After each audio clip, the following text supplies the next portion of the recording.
Welcome back to episode 4 of the BTI Podcast. Today, the gang talks the beat of the industry, killer rides, and great products. Enjoy. All right. Hello and welcome to the BTI Podcast, episode number 4. We're in the office today, a little different location, trying things out differently. Hope this works for you. Give us some feedback on the volumes, the sound quality. Love to hear what you think.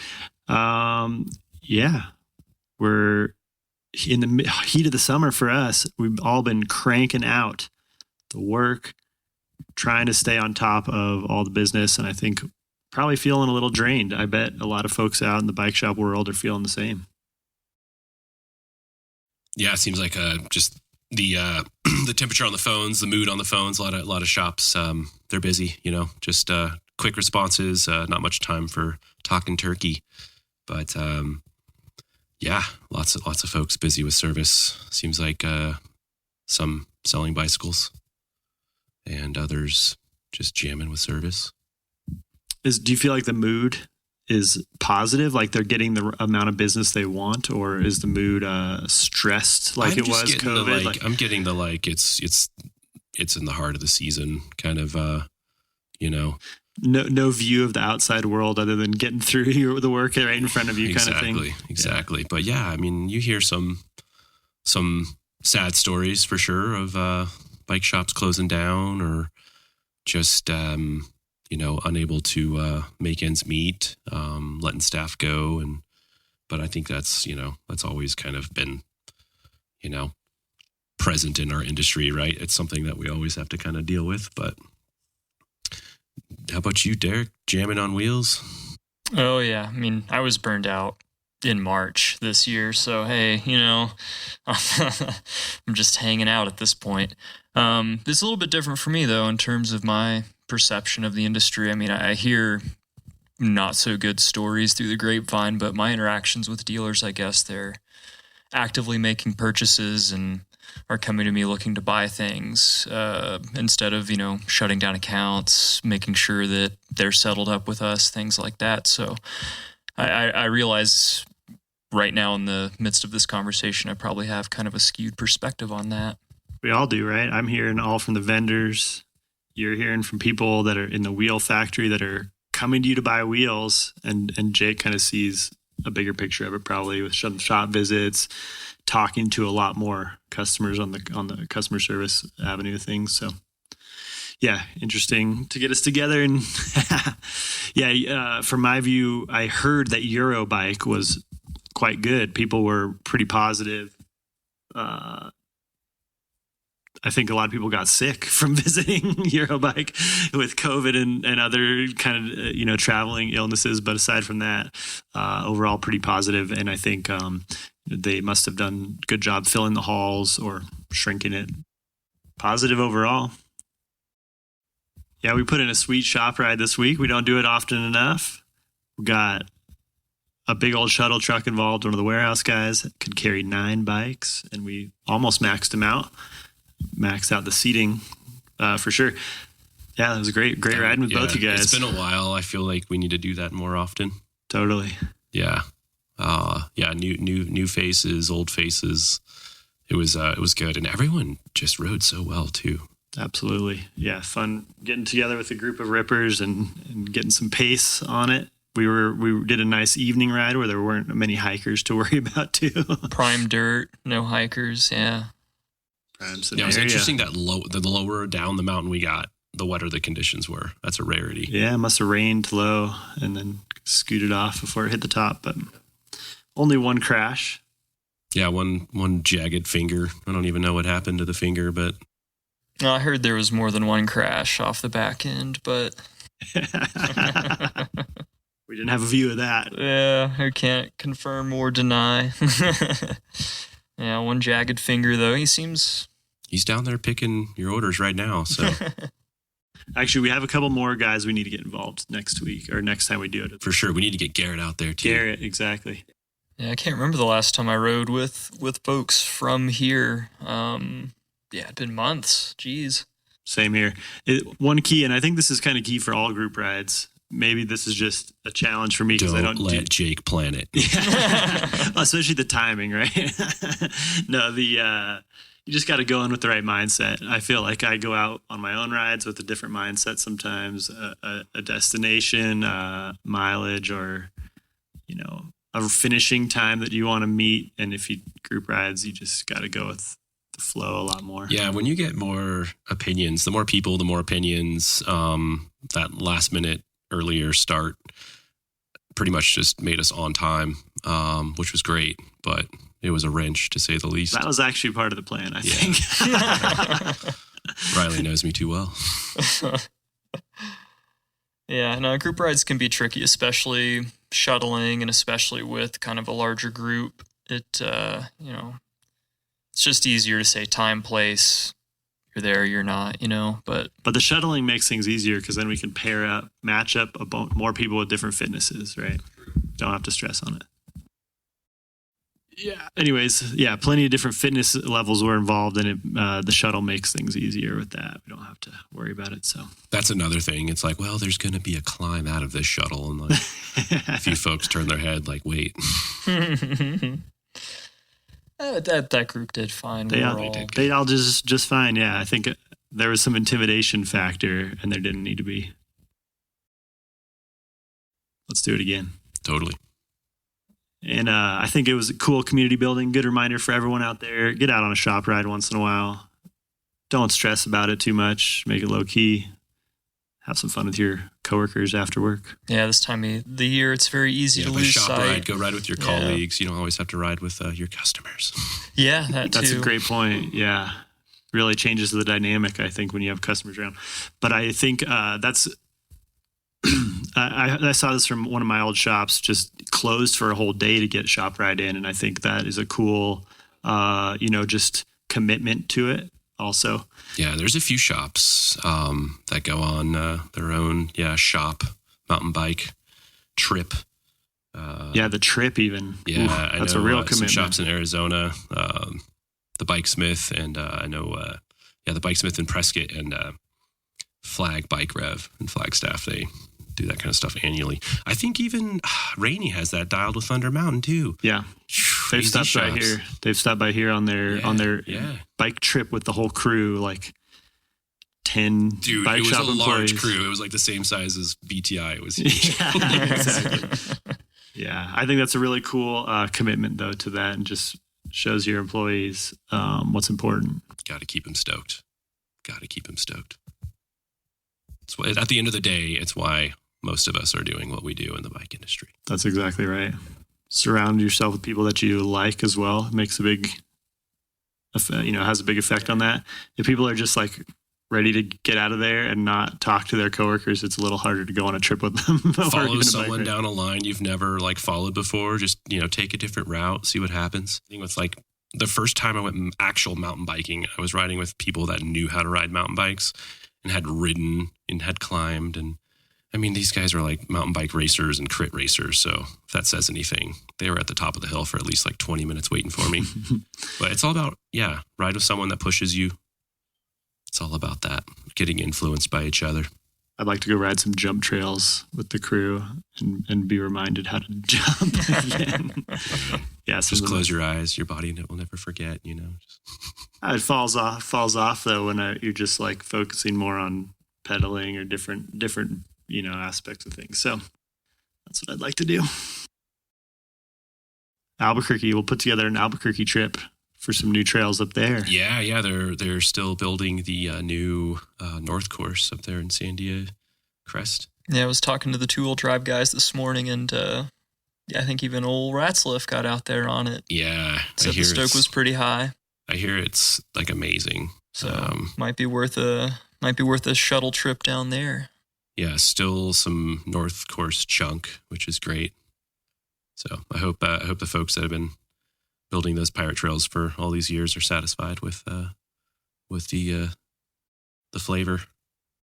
I'd be curious to see how it's changed. Yeah, I've seen some edits on Instagram. Janker Ted was posting, and it looks sweet. Yeah, flowy, bermy, chunky. Cool. That's a bit more of a commitment for us. That's all day. That's not an after work trip anymore. Yeah, that might be a weekend endeavor for sure. Kind of a long drive. It's not too far. Just down the Turquoise Trail, brother. Just an hour each way. Got the mine shaft, just on the way back. Yeah, this time of the year, it's a good Is that time. the way you'd go? Yeah. Oh yeah. Mm-hmm. We don't need to talk about this on the podcast. Don't hop on. Yeah. Just take 14 down. I'm partial to the holler myself, Jake, but Hey, Hey, man. I've only had their fried okra. It's good. Pete, you got a new bike. Tell us about this new bike, dude. We talked about it on the last podcast. Did quite we? a bit, Well, I it was think. still, wasn't even in your hands yet, or was it? Yeah, I hadn't ridden it probably. So yeah, I got a Forbidden Druid. Been stoked on it. It's been fun trying to get it figured out. It's definitely different, a lot different than my Yeti SV130 that I got rid of last year. Same travel, but it really rides different. That's for sure. It's like a high pivot bike but it's also a horse link, or upside down horse link, I guess it's called. So you say 130, you've got 160 up front or something? 150 in the front right now. But I'll say that the front does not feel like it's keeping up with the rear. So I may end up going with 160 eventually, No way. bumping up the travel to keep it up. Because, the rear end is pretty crazy how good it tracks. And what's really the most, I think, so far unique thing, or what's most caught my attention, is how well it brakes. It like really settles when you're on the brakes and like kind of feels like it sinks into the travel, which has been amazing. So like you can really just slam on the brakes without skidding nearly as much, and like your weight's like pushed down into the tires. So pretty cool. But I will say that's been like kind of dependent on the amount of sag. So playing around like right around the sag point and a couple PSI has made a big difference. So I like tinkering, and I'll keep playing around with it. What rear shock is on that thing? It's Rock Shocks Super Deluxe Air. Sweet. And I just got the model with the lowest end suspension, the select version suspension. So no climb switch It's my available. style. Yeah, the budget. You got it. Yeah. It's still an extremely high priced bicycle, but the pretty low end suspension, at least in that range of top tier suspension, of course. So my kind of thinking on that was that You could upgrade that to Debonair, right? Yeah. You can easily do the upgrades both on the rear shock and the fork. Could put a new Rock Shock damper in the front, especially if I was going to go to 160 anyways. That'd be pretty easy. I'd get the Buttercup upgrade. Yes. So that's kind of been in the cards for a while. But I need to ride this Buttercup stuff, man. yeah, I've heard amazing things, but I haven't Same. been on it either. Yeah. But yeah, it's weird. A 130 travel bike, that climbs pretty good, even though it's kind of heavy.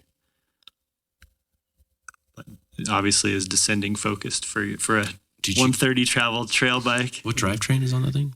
It's a Mechanical No, it's T-type. You got a T-type on there, dude? Dang. Mm-hmm. I've got like a little mouse clicker instead of a shifter, and on the bar. It's pretty interesting. Yeah. How do you like that? It works really, really well. I would say, there's concern of it shifting slowly around the industry. I saw an Instagram video where people were comparing old Axis and T-type, and they just slammed through the buttons as fast as they could. And like the old version is done like 5 seconds faster, maybe 10 seconds faster than the T-type one. The T-type like finishes each shift and waits like a second before doing the next one. So even if you slam through all the buttons, it's still shifting for like a while. But the goal with that is to match the shift ramps on your cassette so that it's never going to hop off or pop or skip, and you can pedal hard while you're shifting. So, some of the old curmudgeons in the office are like, I know how to shift when I pedal. I know how to shift. I don't need this drivetrain to stop me and make me shift some certain way.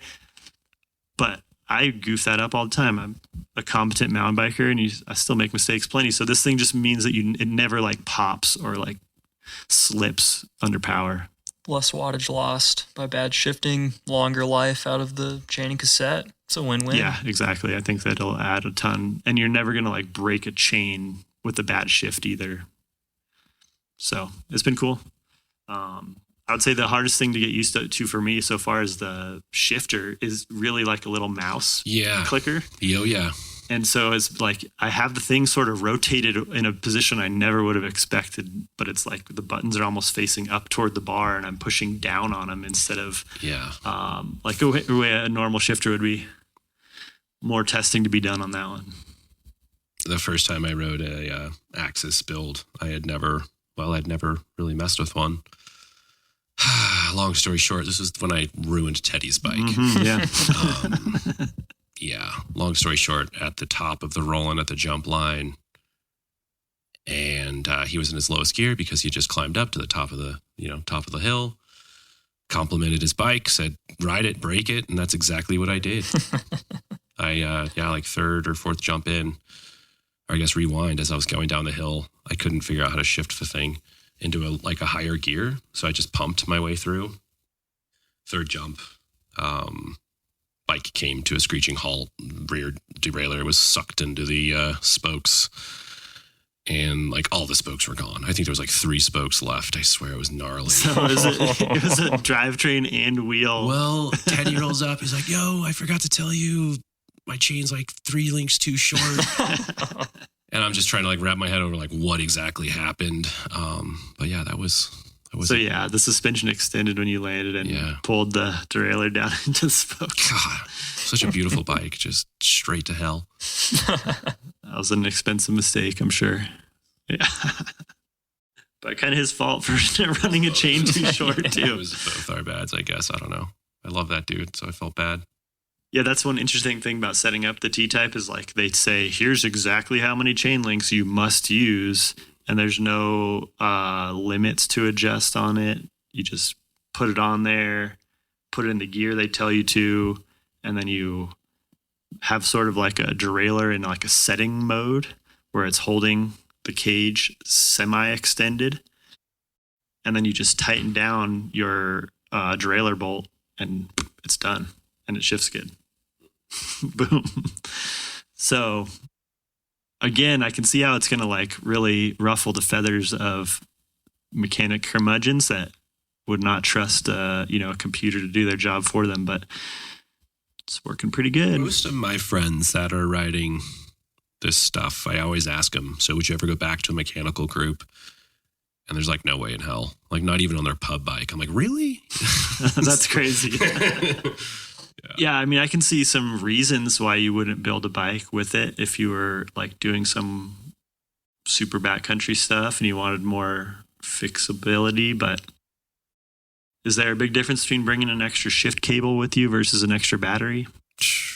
I don't bring a shift cable. I don't ever. What are the chances of failure? Yeah, I've had this conversation with people that were skeptical about adopting hydraulic disc brakes about a decade ago. Yeah, they're still out there. And makes me question my own biases towards the new digital shifting. Imagine descending, like the rides you're doing today, imagine descending with mechanical disc brakes. You wouldn't, your hand would fall off and, yeah. Whew.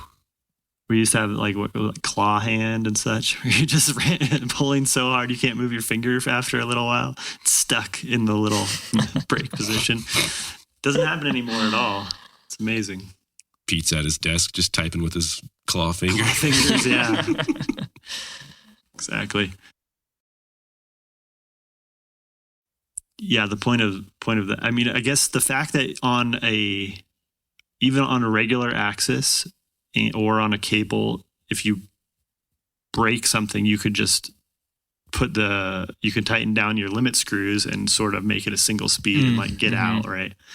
On T-Type, I don't think that's really an option. If the battery was gone, it just shifts into like a one specific gear. I think it's still rideable. I don't know. I think obviously there'd be situations. I don't know. I should know this, but what does it die in like the lowest gear, or does it put you in the middle? Maybe it just puts you in the middle. Like, get home, buddy. That's a great question. I actually don't know. You'll have to let us know, Pete. Yeah, I'm sure I'll find out soon enough. I did actually see at one of the World in Series Enduro races, somebody crashed. Their derailleur was functional, but their battery was gone. So they had to choose, do I want my suspension to work properly or my derailleur to work properly? Because it's the same battery that works for all of them. So they had one battery left and they could switch it around. And they had to just make the call which one was more important, I guess. That's brutal. For racing, yeah, bad news. Yeah. Must have been a catastrophic crash. Yeah. Must have been flying. Must have been soaring like a SRAM Eagle. Absolutely.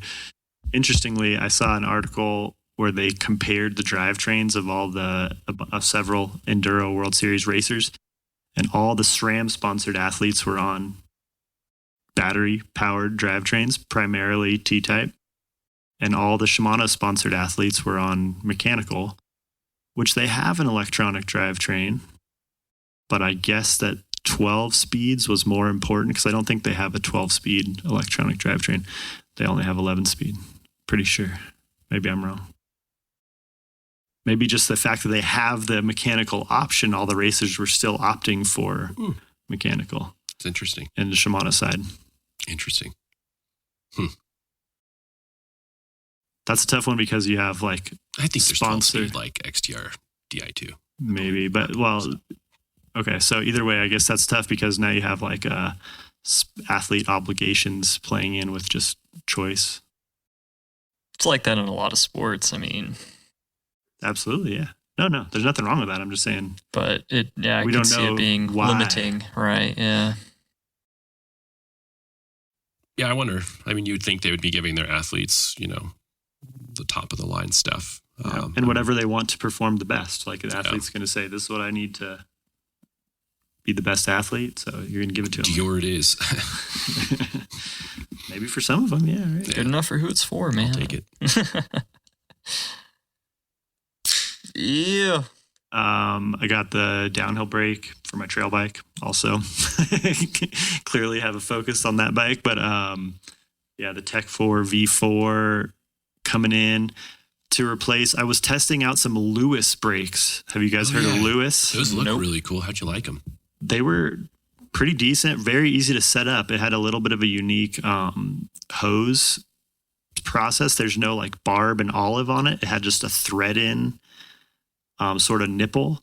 And then it sort of was like an olive, but it just had like a washer that tightened around that, like threaded onto this nipple and tightened on the hose at the same time.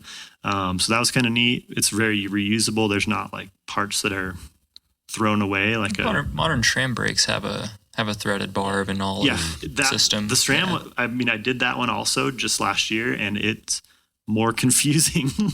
There's like a couple of extra pieces, like that little red piece. It's reverse threaded, It's a little strange. Those Lewis brakes are interesting.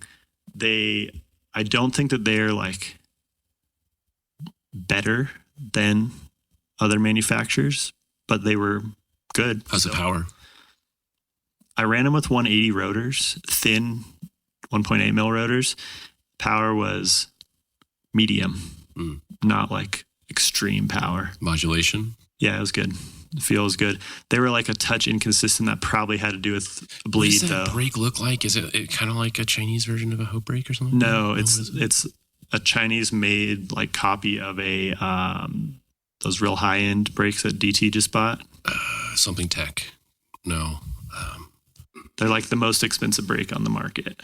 We'll figure. We probably shouldn't be guessing what they are called. We should know it. I've got a set of Braking Italy brakes. Riley claimed dibs on them, and it's been 4 months. So they're going on my bike. I was thinking about putting those on mine. I couldn't find them. You've got them. Glad somebody's got them. I hit them for Riley, and then he never brought his bike. Sweet. Yeah. Somebody should use them. I'm going to give them a go. Yeah, that's insane. I think those are going to be really interesting because they're a 2-piston brake with a huge piston. And I run 2-piston XT brakes anyways, so I'm already running a kind of a lower power brake, I think, compared to most riders these days. But this is going to have like a massive piston and like claimed power like a downhill brake. So yeah, it'll be interesting to hear your thoughts. I think those braking brakes are interesting because they claim so much adjustability, or like you can make them fit your needs with all kinds of different adaptations, I guess. Trick Stuff Maxima. Trick Stuff, yes. The Lewis brakes are sort of a Chinese copy of Trick Stuff brakes. But the Trick Stuff, from everything I've heard, are like extreme power, like so powerful, tons of bite. That's what I hear about these Incas, dude. Those braking Italy brakes are... Yeah. So you've got the new First, though, not Incas, I think. I don't remember what's in that box. That's the new model. Yeah, I'm pretty sure. It's been a few months. What they would have dropped. So, yeah. I think they're right up there in the same category price-wise as Trick Stuff Maxima. And so, yeah, it'd be cool to hear your thoughts. Yeah, I don't have a whole lot of experience on more contemporary brakes. My Shimano XTs from 10 years ago have been doing me good still, but I think that's still like a benchmark brake that people on the internet still are like, I'm never riding anything but XTs. That's the best brake ever. So, yeah, I'm curious to try something out of left field, something really different. I've been a Shimano brake guy for a long time, so. I recently put some Magura MT Sports, I want to say. That's the one with the 2-piston rear, 4-piston front? Yeah. Holy moly. For the money, that's an incredible bike, or incredible brake. I have them on the wrong bike, as you know. But plenty of brake for the flat bar adventure bike, that's for sure. Yeah, I've ran Maguras quite a bit. I think that they're a super good brake, and I have that preference toward like more modulation, which is what Magura offers. I feel like Magura has spoiled me with the power they have compared to anything else I run. I've been pretty spoiled though, I guess. But Surely. The power and the modulation with Magura is holy moly. Yep, Good exactly. stuff. I think the one challenge is like that they the pads rub quite a bit, so you do need to be a little bit on top. Like on the of 4-piston, if you run the, people argue, what is it? If it's easier to set up the race pads, like the 4 pads for the pistons, separated instead of like pads. There's a separate pad per piston, basically. Yeah. I hear that those are easier to set up and less rubby, less heat dissipation too, right? So there's less metal that would dissipate heat worse, but there's more air movement in between, and I think that is their goal with there we go. That. Yeah, I've run those before. They're great, really cool. Another one of my favorite brakes it was 2 bikes back now, so it's not the most modern, but I ran TRP.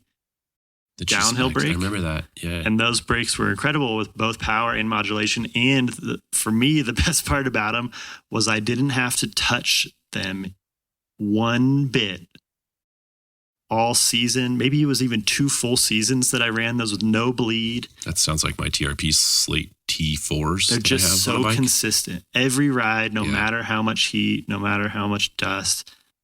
Exactly the same. Yeah.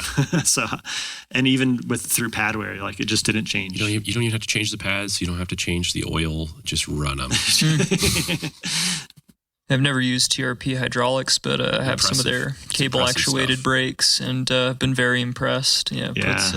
Puts the old standbys, the BB7s, honestly to shame. I was surprised. It almost seems like if you just don't want to have any weird issues or brake bleed issues, like just get those. Yeah, I think that's really, it's interesting because clearly they don't have like a market grasp yet, but we do sell quite a lot of them. So it does seem like people that know that they can trust that brake. Yeah, pretty cool. Speaking of TRP, to see what they're doing in the road drivetrain world. Have you guys seen that? Not just road, but mostly road gravel. They are paired with classified, and then they have a shifter, a drop bar style shifter brake. What's it called? Like the Hilux or? I think that sounds right. Like that. Yeah. Ooh, that's the brake. Lie. I do have a set of hydraulic TRPs. I have the single speed Hilux on my drop bar Superfly. Well, there you go. and they're excellent. Haven't ridden them a ton, but been pretty impressed so far. Yeah, sweet.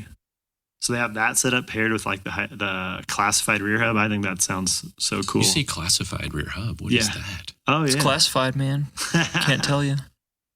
Yeah, so that's like an internal gear hub, just 2 speeds with no or extremely little drag or loss like the other internally geared hubs out on the market. This is like a high-end road racing hub.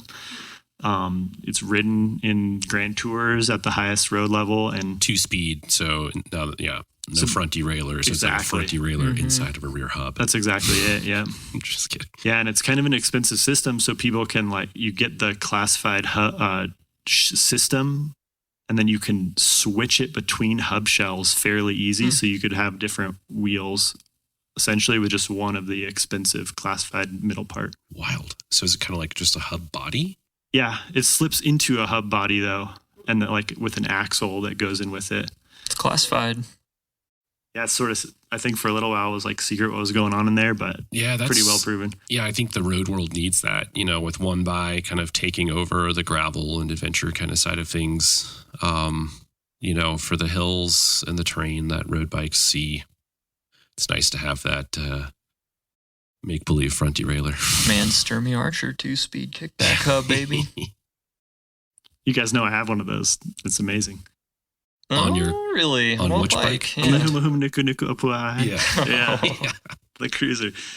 Kickback shifting and also kickback brake, though. It's like a little weird. No, it's awesome. Love that hub. Yeah. Schwinn had one of those, the 2-speed kickback back in the day. My friend had one on like a fixie build of some sort. Well, it wasn't a fixie, was it? But they did that, yeah. Yeah, Schwinn, yeah. Those hubs are supposedly very sought after. The 2-speed kickback. You're looking at me like you've never heard of a 2-speed. Brother Nature's old bike? No, I think that's. I thought he had one of the Sturmy Archer hubs on there. Have been like Ratslaff back in the day. I could see him having some weirdness. Yep. Yeah. And old David Green and what do they call it? The dingle speed? Dingle Hell yeah, speed. dude. He still rocks dingles, doesn't he? He still has that dang bike. Is that like 2 gears with the same chain length that you could manually lift them from one to another? You're running a rear derailleur as a chain tensioner, and then you have a front derailleur. Oh, yeah, so it's like a 2-speed with only a front derailleur. Yeah. Cool. I set one up on a triple once, and it works pretty good. Yeah, I bet. For an around-town cruiser. That's awesome. Okay, here's an interesting topic. Reverse, one of our European import brands, just released today a very high-end chain tensioner aimed at suspension bikes, downhill bikes, freeride bikes for the bike park, people that don't want to run derailleurs and only want to do single speed at the bike park. But it's almost the cost of a rear derailleur. It looks very nice. I haven't gotten my hands on one, but I was checking it out. Like the Collab 2.0? Yeah, it's called Collab Expert. Okay. And yeah, you've got a stronger spring than the Collab chain tensioner, and it's chain line adjustable real easily. It has a big barrel around the clutch, and then the lower pulley. Both pulleys can just slide left to right, inboard, outboard, I guess, on that barrel. The Collab has a huge following. I hear great things. I hear it's the best. Yeah, I'm optimistic about this Expert. Yeah. I think, people are probably that know about the Collab system might be interested. They also, we don't have these in hand yet, but they also launched a single speed cog setup. That's again very expensive. I think the retail is over $100 for a single speed cog, but they have put a chain guide basically around the rear cog so that your chain just really can't slip off. So just no possibilities of dropping that thing when you're doing tail whips. Reverse stuff is made in Germany, and it is stout. That's all this Expert stuff made in Germany. Stuff. Yeah, it's a different CNCing on the chain on the cog itself to just also hold onto the chain even better. Pretty cool. I hope that people are willing to spend on a single speed setup. That's Lewis's style for sure. Single speed downhill. Why not? Another guy in the sales team for sure isn't really too interested in pedaling, but yeah. But is it when the cost is coming close to a derailleur?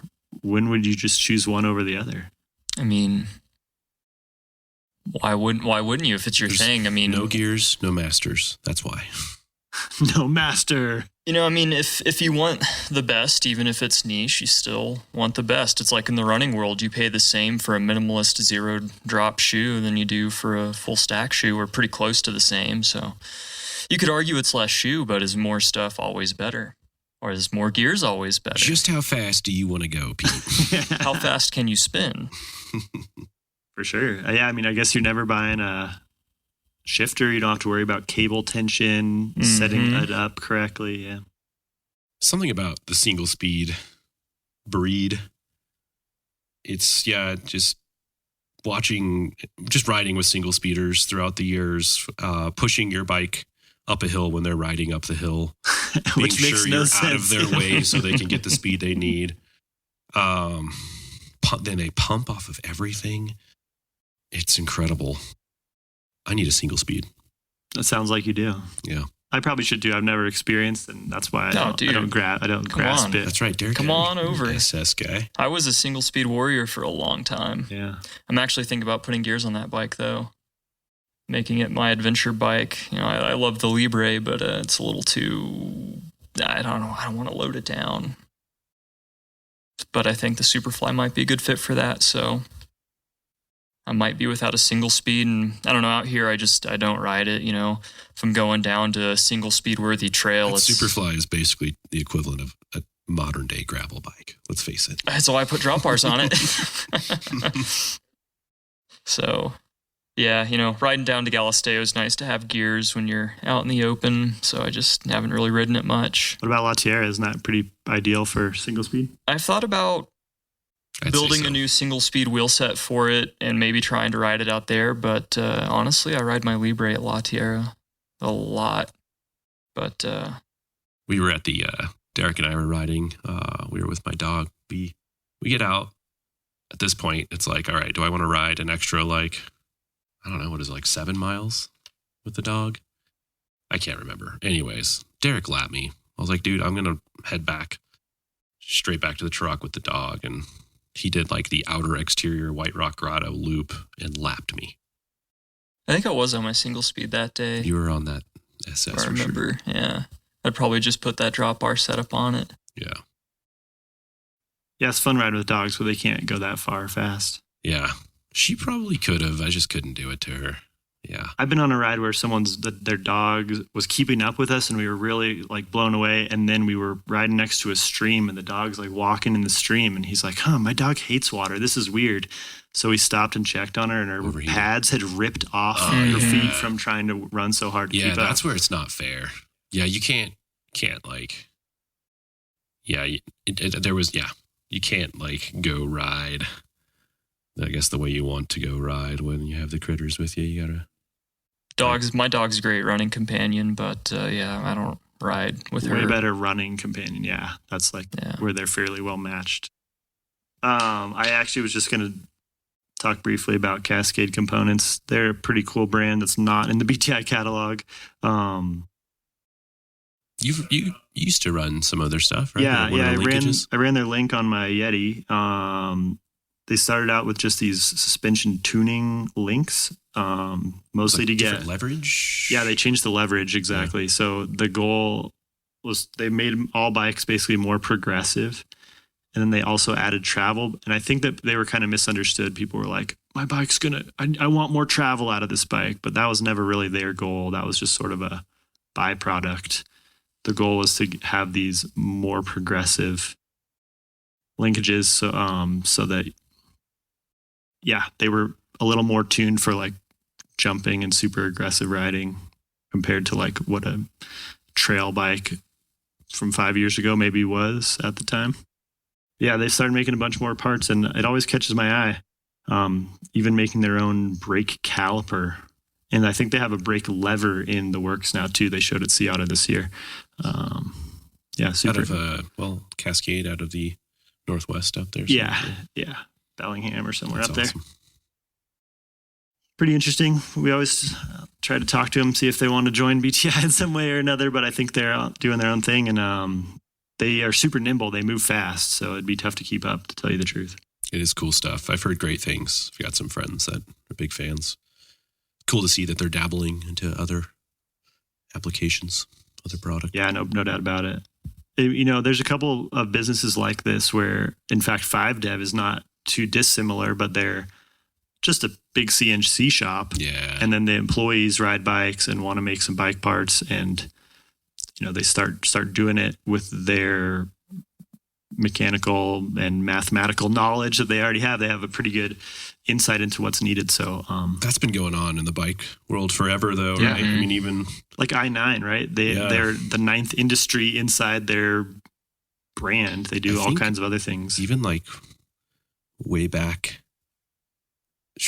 like Renee Hurst and Alex Singer, those dudes, I think they were in the aerospace realm, and so they had access to all these fancy tools. So they were like, well, I'm going to make a crank set for my hand-built bike. And yeah, love it.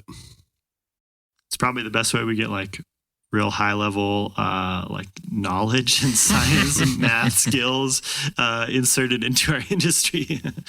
Right? People don't want to do the stuff on the side for fun. So, dude, I like Catrike.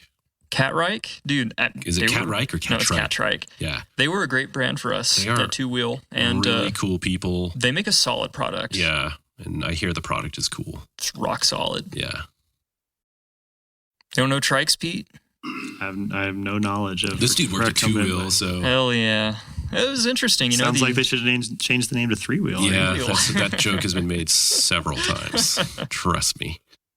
It is cool to work in the adaptive space. It's a unique challenge, especially coming from like high-end road and mountain shops. Man, I thought I knew things, and then I walked into two wheel and I showed them how to rebuild a reverb in a profitable manner. But the trike stuff, damn, that was a whole different world. I bet it was pretty gnarly at first trying to learn, but.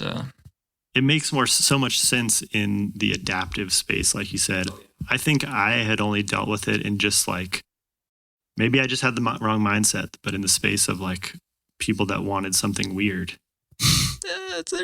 That's still there. Let's make no bones about it. We're all yeah. a little weird. Bikes are all, it attracts a weird bunch. But the more niche it gets, the weirder the person gets. But I always should have just like people were looking for this stuff, and it just seemed like they wanted something unusual, but they wanted it because they had some adaptive need that I never grasped at the time. I mean, geez, I saw everything from someone with like emphysema and COPD who needed oxygen tanks, was otherwise very fit, to a veteran who was missing like the lower 2/3 of his leg.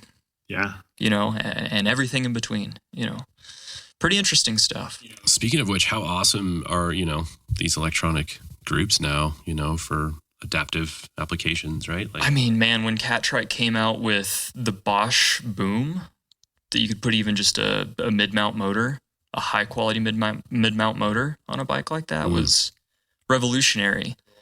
Having the buttons too, right? Like, is that like a button kind of shifted? Does it shift like with like a? If we set it up with cool. an electric drivetrain, yeah. Rad. I mean, I guess I got a taste of that years ago. I knew a guy in a town I used to live. He skateboarding went through like a plate glass window and just eviscerated his wrist. Amazing mountain biker, but he only could run at the time SRAM XO grip shift. It was the only drivetrain option for him. Any trigger shift, and all the high-end models at that time were trigger. Just was too much for his wrist and his hands. Speaking of, I actually just special ordered a Hope Duo brake for a customer. And I think that's another one that like flies way under the radar, but it's a brake that has two brake levers on top of each other. It's like stacked so that you can run both brakes separately with one hand. And they're super powerful, so you only need one finger. So you can have like 3 fingers on the bar and then 2 other fingers for each of your brake levers and have separate front and rear braking. Makes a ton of sense. I never in a million years would have. So for folks with just one functional hand, like that's opens the door big time. What's new at BTI? Sticker pack contest? Are you guys submitting anything? Oh, the sticker contest. My guys are excited. Was there an Juice is email that went out on excited. that? Yeah. Really? Jake, remind me to show you my entry. I wasn't in yesterday, but I assume it hit yesterday maybe. Jake got a fly rod, and I want to hear eventually about how you're rigging up your rod on your bike packing bike. Totally. Yeah, more to come on that. Is it going to go inside the case, or is it going to go no case? You mean like the frame bag? No, Or do like- you have a rod case? Yeah. So you're going to strap the rod case on your bike, or just going to go naked rod? That's I'll the question. probably just naked rod it. Yeah. Is that a Keep euphemism? it in the in the little bag it came in, and then just kind of Oh, because you have a volley rod that bag. back to like the handlebars or something. But I still gotta futz with that for sure. It's a 4-piece rod? 3-piece? I believe Or it 2-piece? is a 4-piece. Just go Tenkara. You have one of those too, right? No, this is all new to me. Remember I told you I don't even know how to Yeah. I thought you had a attach the Tenkara fly to already. the I really want a string Tenkara. stuff. I'd love that. Sierra has some for sale right now. Ooh, I should look at them.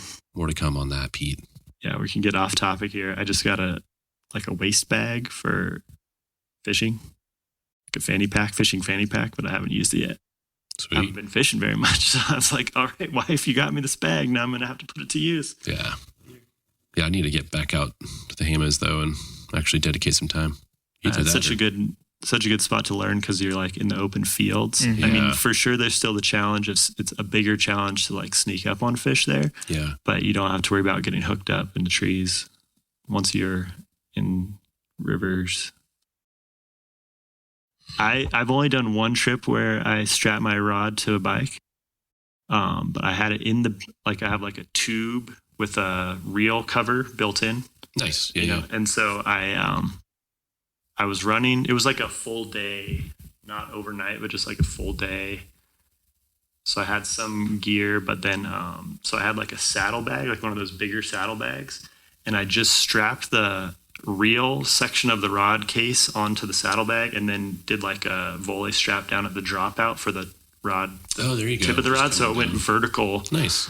and it was totally out of my way. It worked really good. Nice. And I rode some like pretty rough double track on my drop bar bike with that setup. It was good. Sweet. Hamas as well. Oh, it's so good out there. I went from like Seven Springs hatchery Yeah. to the hot springs That's awesome. through the caldera, like went Yeah, so east into the caldera and then went south kind of. wild. Like entered the caldera, kind of where like 144. I don't know the Okay. numbers of the roads Were you north or south of what.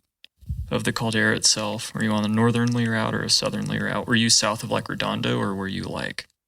He was I was like- fish. He was by the fishery. So Yeah, the like fishery, Seven Fenton Springs. Lakeside. Yeah. Oh, Yeah. okay, never mind. So Then. There's actually- a route. There's so many So actually, I forest parked. roads through there. It's I insane. parked just at where the forest road for the springs comes out. I just parked there, and then I pedaled the road past Fenton Lake Dang, and past sweet. Seven Springs Hatchery, and then just like into Valle San Antonio or into Yeah. the caldera or right at Valle where the San Antonio meets.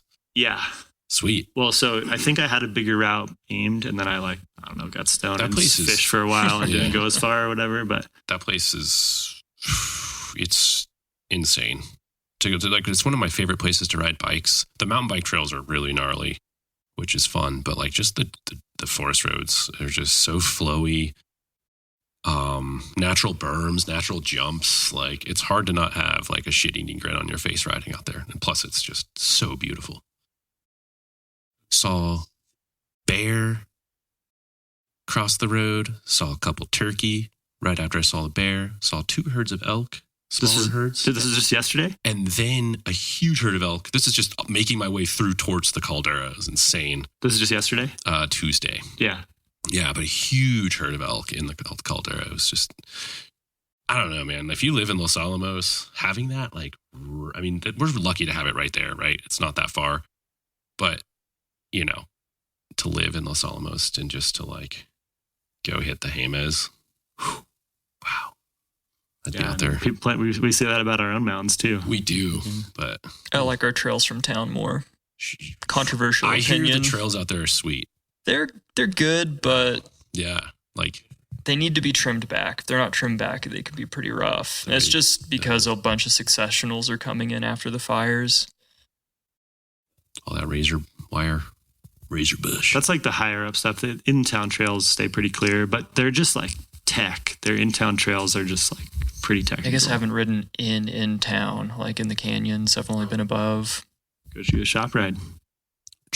Marty and them used to get over there all the time. It's another one where it's like it's hard to not do it as a full day. Yeah, you know, it's true. an hour each direction. You get in a 3-hour ride, you're already. Then I think back to the day rides we would do in Texas. We'd drive 3 hours one-way ride, then come What's back. the road that's been closed? Because it does. I heard the Forest Service technically rerouted it. What is that, Dome Road? Yeah. Well, I heard there used to be like some trails kind of Me out too. that direction. That was before my time. Yeah, right, just before. the Dixon area. I hear.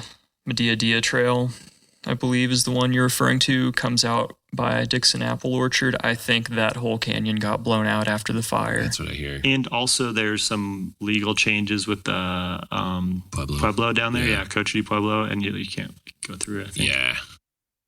A lot of that section went back to the Pueblo. Yeah, which is great. I was up there like 2 or 3 weeks ago, just doing a hike at one of the, I forget what that little canyon is just past the main Caldera entrance, but I saw a car pulling, a bunch of cars actually going onto those forest roads that go south up over the rim and, you know, right into that Dome Road area. I don't know anything about it. You can still access the Dome Road from the top, but from those same roads, you can get to like Ponderosa Campground. You can get over to Jemez Springs even, I think, from that area. All right. Thanks for listening to our ramblings this week. Hope you enjoy. Hope everyone's having a busy summer out there and just a ton of fun. Don't forget to ride bikes and ride bikes with your friends. Goodbye. We'll see you next time. Bye.